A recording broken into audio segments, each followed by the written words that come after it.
keywords up there that we used, and once you go through them and you look at them very carefully, we found that 241 articles were relevant for detailed coding, and so that's what we used.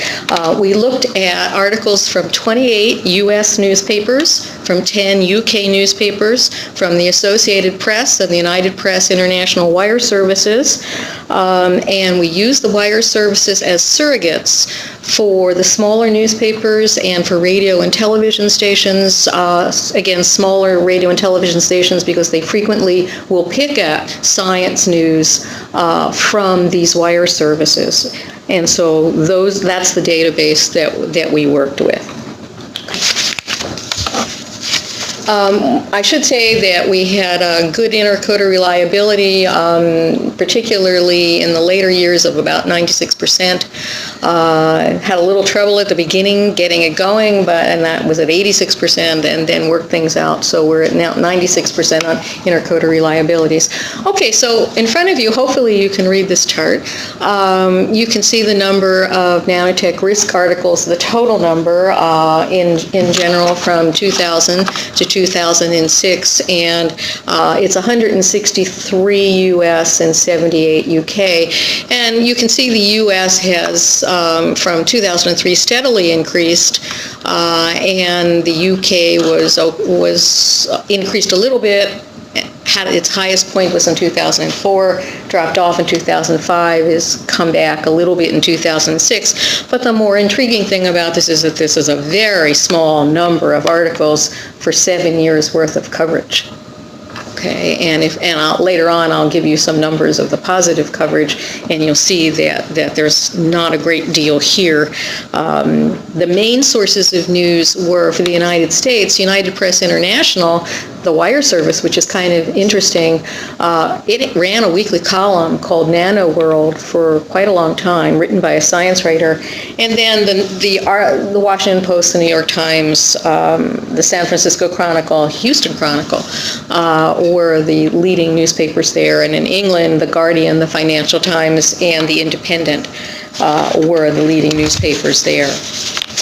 Now, if we take a look at the different themes that were being pursued as far as risks were concerned, let's go to the next slide. What we're going to see is we're going to start out with looking at what we've termed runaway science, which is the self-replicating nanobots, the gray goo, all of those factors, the Michael Crichton prey, although no book reviews or movie reviews were included in here. And you can see it peaks in 2003 and 2004, and that's in the UK, and then drops off in 2005 and 2006. 2003, 2004 were Prince Charles really had quite an influence on some of that media coverage in the UK. He came out talking about gray goo, and of course the Royal Society report in 2004 also at that time.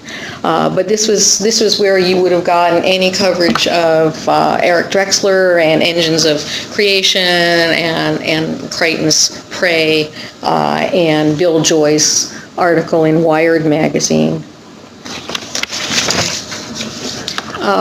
What we see as this is going down, we start seeing environmental coverage, risk coverage coming up, and that'll be with us in a second. We hope. There it goes. Okay. So these are potential environmental risks related to nanotechnology, and you'll see in the next slide we've coded them by various categories. A slow but steady rise in the United States, dropping off in the UK. The UK seems to be less interested in environmental issues. We've seen this all the way through related to nanotechnology than the United States. And what we have here is essentially 67% of the total number of articles in some way discussing environmental risks. Okay, next slide.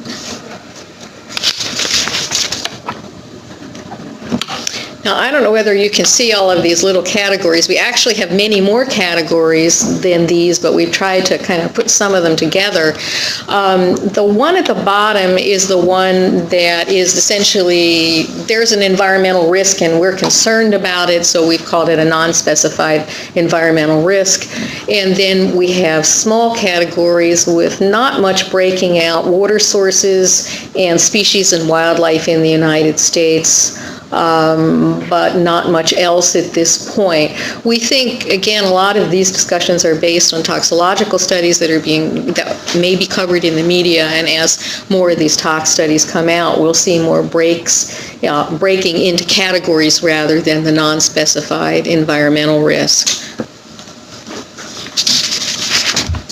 Okay, let's go to health risks. Health risks up until 2006 paralleled very closely in number the environmental risks, but in 2006 we got more coverage of the health risks than we did of the environmental risks, so health issues were on the rise. 73% of our total number of articles covered health risks. And you can see that there was a fairly nice jump between 2005 and 2006 related to health risks.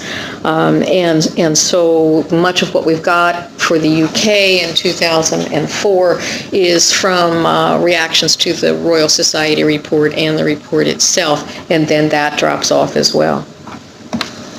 Okay.